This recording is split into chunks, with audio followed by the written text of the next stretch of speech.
Hello friends, once again I am with you with class 7th science chapter respiration in organism. Remaining part, how do we breathe? In last video I explained the process of breathing. Now in this video the mechanism of breathing we will discuss. Normally we take air through nostrils. नाक से हम air लेते हैं, inhale जिसे कहते हैं. इसमें oxygen rich air होती है जो नसल कैविटी से होते हुए लंग्स तक पहुंचती है. Lungs are a pair of lungs present in our chest cavity. This cavity is surrounded by ribs on the sides. A large muscular sheet called diaphragm forms the floor of the chest cavity. Chest cavity में diaphragm होता है और diaphragm के दोनों ओर ribs होती हैं और इसके बीच में lungs present रहते हैं. यही breathing की process होती है, mechanism होती है. This is human respiratory system. The air passes through nasal passes here. यहाँ से एयर जाती है. This is also oral cavity. यहाँ से खाना भी आता है और ये दोनों कैविटीज यहाँ पर जॉइंट होती हैं. जब हम खाना खाते हैं, कभी कभी हमारे एयर दोनों सांस और खाना दोनों साथ खाते हैं और ब्रीथ करते हैं तो खाना हमारी नसल कैविटी में फंस जाता है, हमारे गला लग जाता है कभी, तो हमें आराम से खाना चाहिए. तो नसल कैविटी से एयर पास होती है. दिस इज नसल cavity. Wind pipe. This is wind pipe and pharynx is present here. This is trachea and here are one pair of lungs. I mean two. These are lungs. These are present in rib cage. Rib दोनों side ribs होती है और इसके नीचे diaphragm होता है. जब हम एयर इनहेल करते हैं तो डायफ्राम नीचे को खिसकता है और रिब्स फैलती हैं. देखिए, this is mechanism of breathing in human lungs. Air I lungs में तो रिब केज आउटसाइड को मूव करेगा और डायफ्राम नीचे को खिसकेगा. इससे हमारा चेस्ट कैविटी का स्पेस बढ़ जाएगा, वॉल्यूम बढ़ जाएगा और एयर ज्यादा हम लंग्स में भर सकेंगे. फिर जब एक्सेल करते हैं तो एयर फोर्स के साथ बाहर आती है, रिब्स अंदर की ओर को मूव करते हैं और डायफ्राम आल्सो मूव बैकवर्ड, ऊपर की ओर को जाता है. इससे फिर हमारा लंग्स का स्पेस, इसमें जो वॉल्यूम होता है फिर कम हो जाता है. तो यही ब्रीथिंग की प्रोसेस है, मैकेनिज्म है.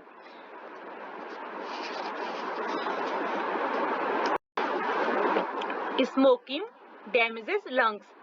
आपने देखा होगा कई बार हमारे एल्डर पर्सन्स जो होते हैं स्मोकिंग करते हैं, उससे लंग्स डैमेज हो जाते हैं, इफेक्ट पड़ता है और यही कैंसर का एक कॉज भी बनता है, लंग्स कैंसर का.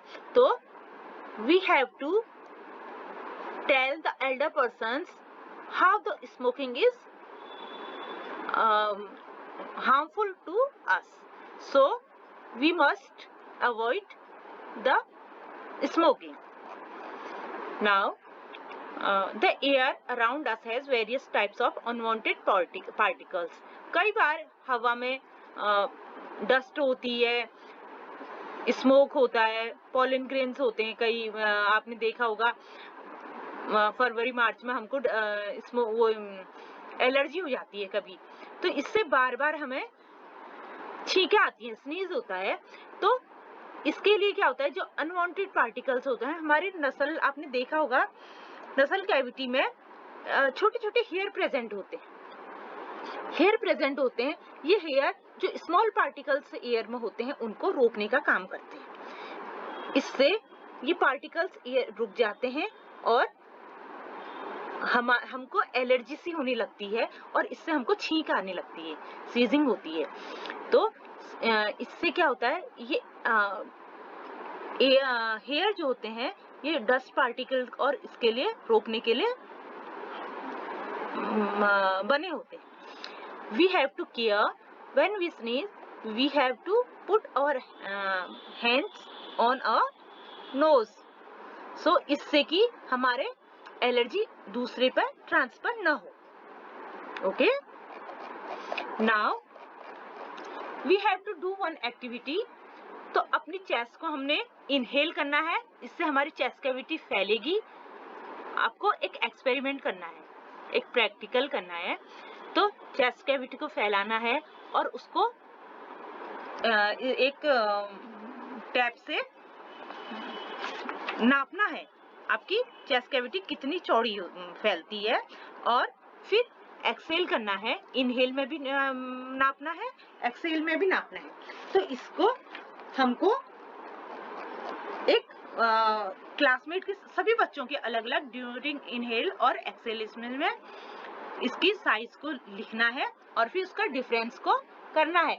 अलग अलग बच्चों के साइज अलग अलग आएंगे, आपको ये नोट करना है। ओके, अब आपको ये देखना है what do we breathe out. हम एक्सेलेशन में कौन सी गैस निकलती है, ये एक एक्सपेरिमेंट के थ्रू करना है। तो इसमें क्या करना है, आपको एक take a cylinder, clean test tube or a glass or plastic bottle. Make a hole in its lid and fix it on the bottle. Pour some freshly prepared lime water in the test tube. Test tube में lime water रखना है और insert a plastic straw. इसमें एक plastic straw आपको put करनी है। Throw the hole in the lid in such a way that it dips in the lime water, जिससे कि ये straw lime water में dip हो जाए। Now blow gently through the straw a few times. इसमें हमको ब्लो करना है, मतलब इनहेल एक्सेल करना है। तो हम क्या देखेंगे इससे, there is a change appears in lime water. Lime water क्या हो जाता है, मिल्की हो जाता है। ये क्या शो करता है लाइम वाटर का मिल्की होना, कि जो हम एक्सेल कर रहे हैं उसमें कार्बन डाइऑक्साइड है, because carbon dioxide turn lime water in milky. Okay, ये हमने पहले चैप्टर में पढ़ चुके हैं हम इसको, कार्बन डाइऑक्साइड का।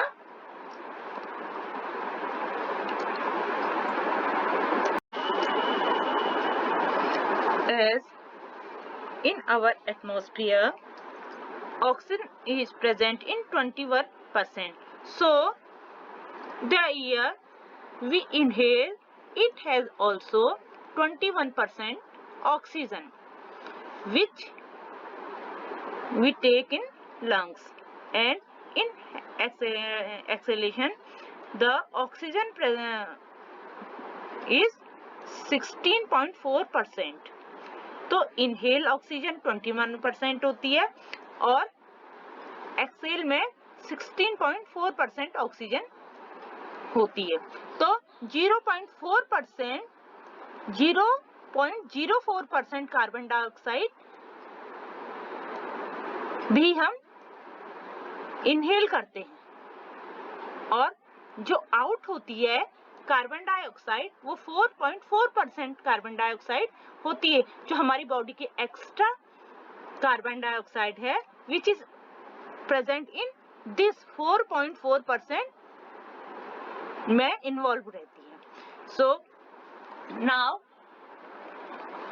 How the other animals breathe. Other animals कैसे ब्रीथ करते हैं? Some animals as elephants, lions, cow, goat, frogs, some you can see in your survive, they breathe by their lungs. in their chest cavity like the human beings. And the cockroaches. A cockroach has a small opening on the sides of its body, and some other animals have also. This opening is known as spiracles. So insects have a network of air tubes, which is known as trachea. These are network of air tubes. These are called trachea. So cockroach काहे से breathe करते हैं? Spiracles, और जो कि ये air tubes होते हैं ट्रैकिया से, इनमें ब्रीथिंग सिस्टम इनमें चलता है. And now in earthworm breathe through their skin, अपनी स्किन से ब्रीथ करता है. The skin of an earthworm feels moist and slimy on touching. जब आप उसको टच करते हो तो मॉइस्चरी होता है. Gases can easily pass through them. Through frogs have a pair of lungs. Frogs में भी अपीयर ऑफ लंग्स होती है like human beings. They can also breathe from skin also. Frog skin से भी ब्रीथ कर सकते हैं. Now breathing under water. Water के अंदर जो प्रेजेंट रहते हैं as fishes, they have gills are projections of the skin, और वो गिल्स से ब्रीथिंग करते हैं. Gills help in breathing. Now a question arise in our mind. Do plants also respire? क्या प्लांट्स भी रेस्पिरेशन करते हैं? Yes, plants also respire for their survival. अपने सर्वाइवल के लिए प्लांट्स भी रेस्पिरेशन करते हैं. They also take in oxygen from the air and give out carbon dioxide. In the cells of oxygen is used to break down glucose into carbon dioxide and water as a other organism. ठीक है? In plants, each part can independently take in oxygen. इसके हर part, leaves, stem, root, पूरी body अलग अलग अपने अपने position में breathing करती है इंडिपेंडेंटली. कोई किसी पे डिपेंड नहीं रहता है. So each part can independently take in oxygen from the air and give out carbon dioxide. Plants have tiny pores called stomata. Stomata के through they breathe. वो stomata से breathe करते हैं for exchange of oxygen and carbon dioxide. So now the root cells also need oxygen to generate energy. Roots take up air from the air spaces present between the soil particles. Soil particles में जो air space होता है वहां से oxygen लेते हैं roots. So in this chapter we learn respiration is a vital biological process. All living organisms need to respire to get the energy needed for their survival. Respiration सारे living organism के लिए बहुत जरूरी है. So this chapter is completed. So thank you.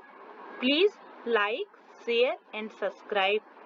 Have a nice day. Thank you.